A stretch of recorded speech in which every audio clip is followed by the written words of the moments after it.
Welcome, my name is Koen Heldens and I'm a multi-platinum mixing engineer. In this tutorial I'm going to teach you guys how to mix a full song with Overloud plugins only. So we have processed all the drums, we've done the bass, let's move on to the keyboards. So the intro part of the song has slightly different keyboards than the chorus part and the verse parts that we see here. So let's have a listen to what we are dealing with the intro.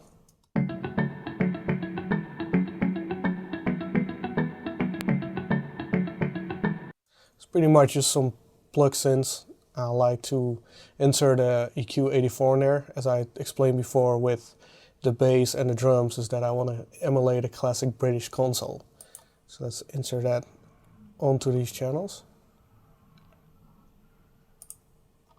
Start with the first one, which is more of a lower plug sound. What I like to do is add some body to it, so we're going to add some weight. We're going to add about between 110 and 220 hertz, and then a little bit of high end to brighten it up a little bit, so it brings and speaks more in the mix. So let's engage the lower band and start off at 110 and boost it and see if we are in the right region of the frequency space that we want to lift.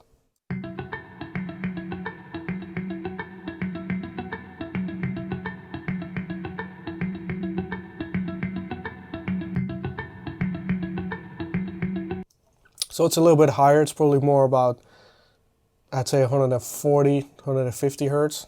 Let's bring it back a little bit to make it more natural sounding. And let's move on to the high band on the EQ.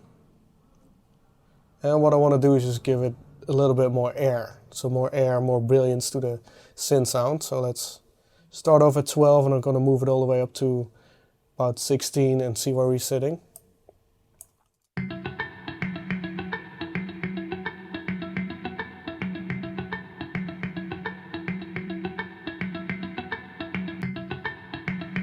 Another good way to find out your frequency spaces are the Q functions on this EQ. So for instance, I can engage the Q on this high band and it will only play that frequency region of the audio signal. So I'm going to audition again, moving from 12 kilohertz to 16, but with only that frequency band engaged.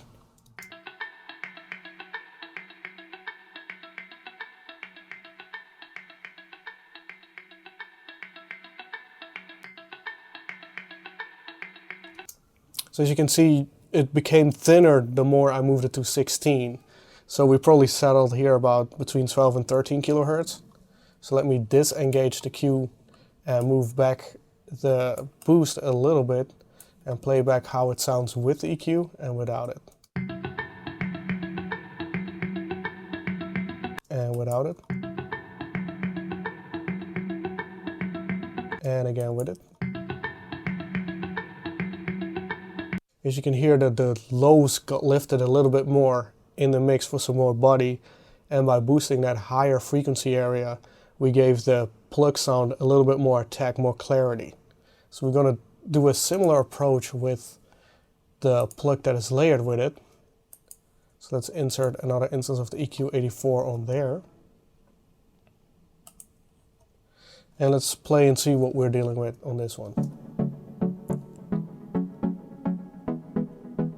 So we can do a similar approach with this one. It already has more low mids in there. And instead of adding more low mids, we're gonna pretty much leave it alone. We're gonna add some more lows, but definitely can use some more highs. Let's engage the low band, put to 110 and boost it quite a bit so we can see if we're in the right frequency range.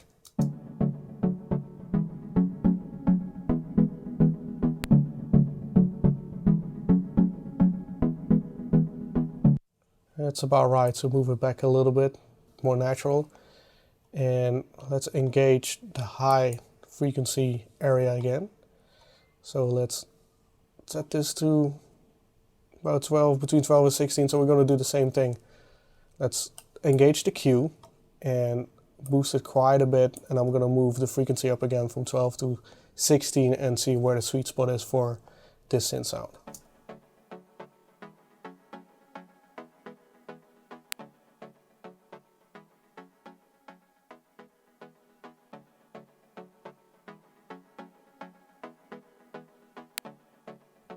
And it's about the same space, frequency space as the previous plug. So let's bring this back a bit too. And let me audition it with the EQ engaged and with the EQ disabled. So this is with the EQ engaged.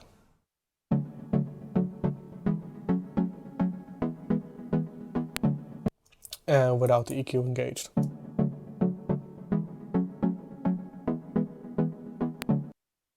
And again engaged. So what you hear is it's very subtle on this instrument, but we didn't want to have it overly change the characteristics, because if we play the first plug with it, you can hear how both of them gel together really well at this point.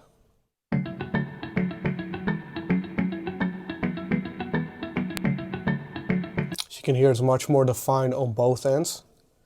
So that's how we treated the intro of this song. Let's move on to the verse and see what we were dealing with the synths over here. So let's audition these.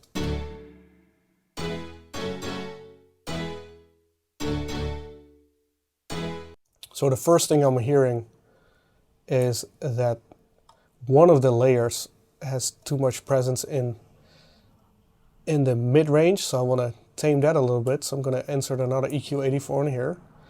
And what I'm going to do this time is the middle band I'm going to engage, and I'm going to engage the Q setting.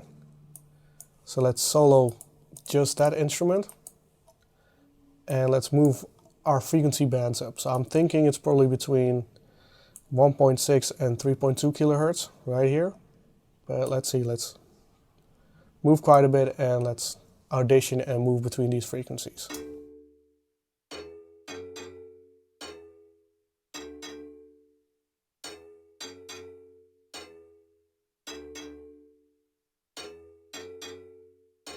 So I'm pretty sure it's around this area right here, around 3 kilohertz. So let's disengage the Q, remove it, and see how this sounds enabled and disabled.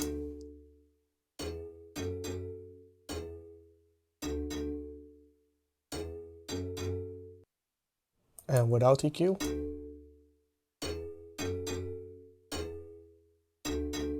And with the EQ. So you can hear it just removed a little bit of that metallic, harsh sound in the synth, but we just removed it just enough so that it didn't change the overall tone of the instrument. Let's bring in the other synths again.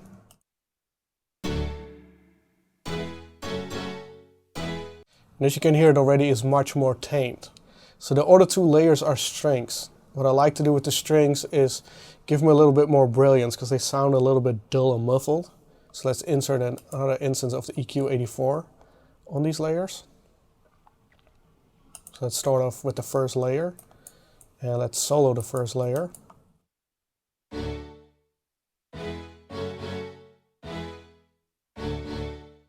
So what I want to do is move the high band up to 7.2 kilohertz, engage it and see if we want to boost there or if we want to boost a frequency group higher. So let's start off with this and give it quite a bit of a boost.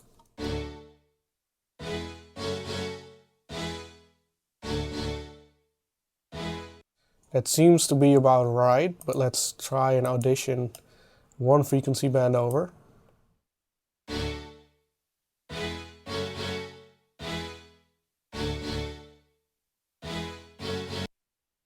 I don't want to have that much air going into it.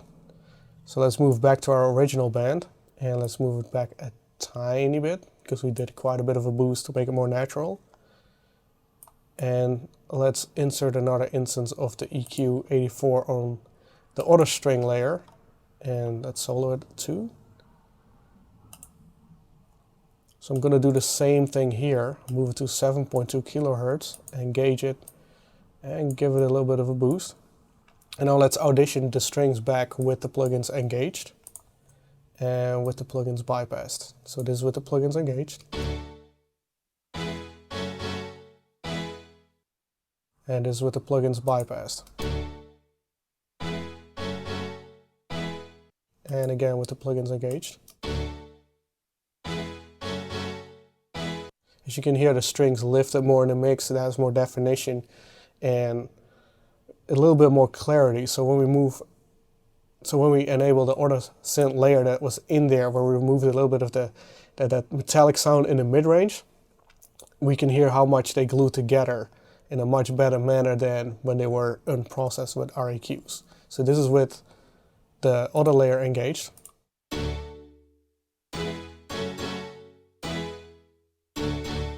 And now let's play all three layers again without any of the EQs engaged.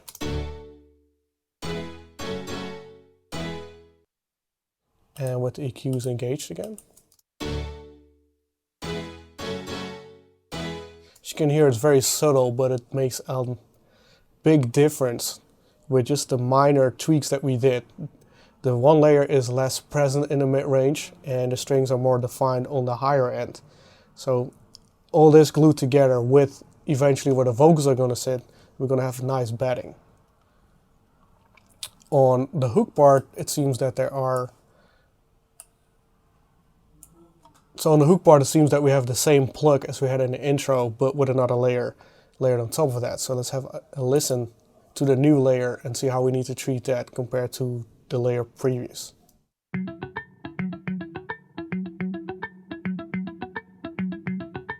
So it sounds like it's more like a synthesized guitar sound. Let's insert an EQ84 in here.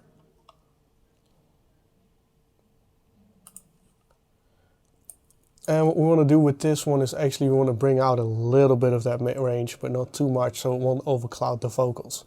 So let's engage this middle band. And I'd say probably move closer to 4.8 kilohertz. And let's play that back with a boost.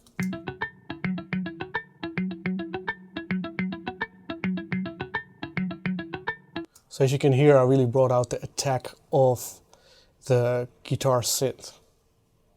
Let me move it back a little bit for a more natural sound and play it back. And without it. And again with the EQ engaged. As you can hear, it's very subtle. So let me add in the previous layer and play both of them back.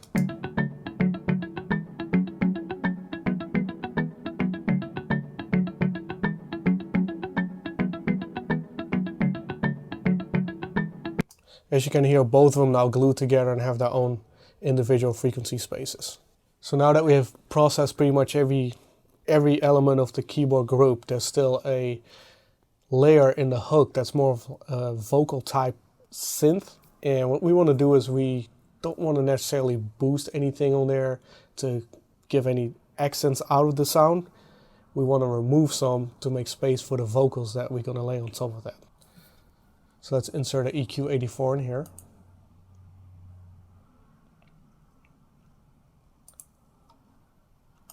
And really what we want to do is remove some of that mid-range, so probably around 3 kilohertz. So let's engage this mid-band.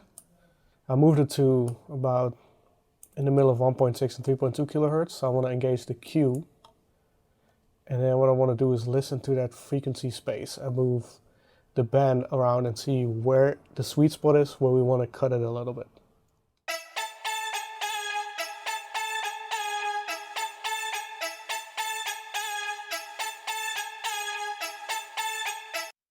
This seems to be about the right sweet spot. I'd say it's around 3 kilohertz. So let's disengage the Q and remove a little bit of the frequencies. And let's play it back and see how it sounds.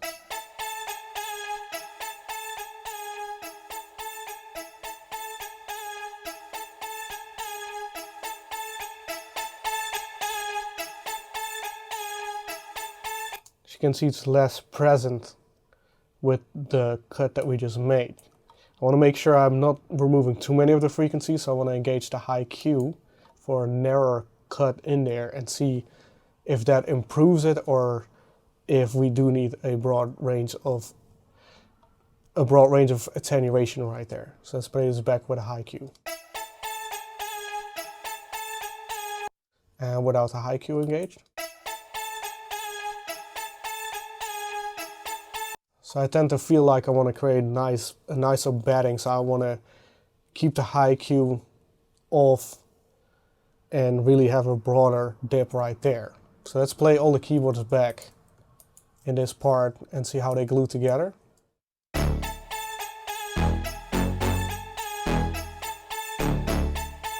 Let's bring the retro synth down a little bit because it carries too much in this mix.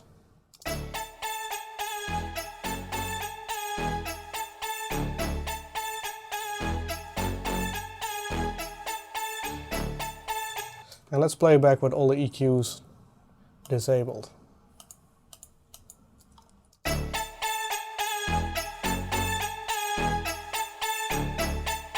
And with the EQs enabled. As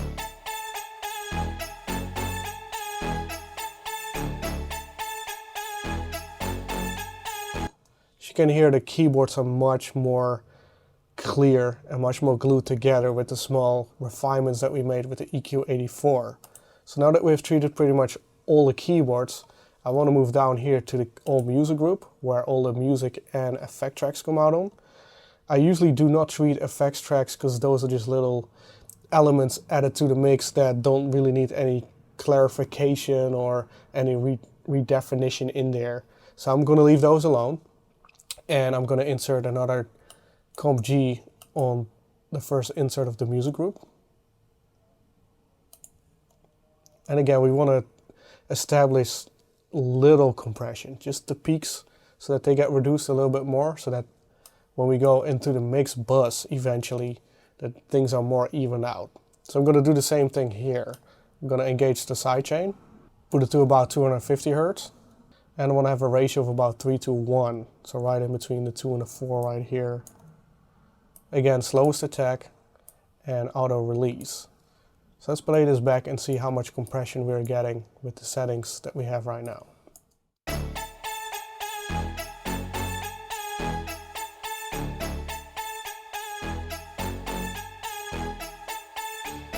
And again, I'm going to do the same thing. As you could see, I brought back the threshold quite a bit, so the compressor started compressing a lot more. But I want to mix in some of the dry signal. So let's move the parallel back to about 50%. And let's play it back with the compressor and without it.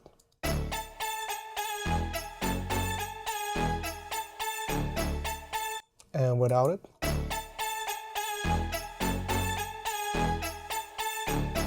And again with it.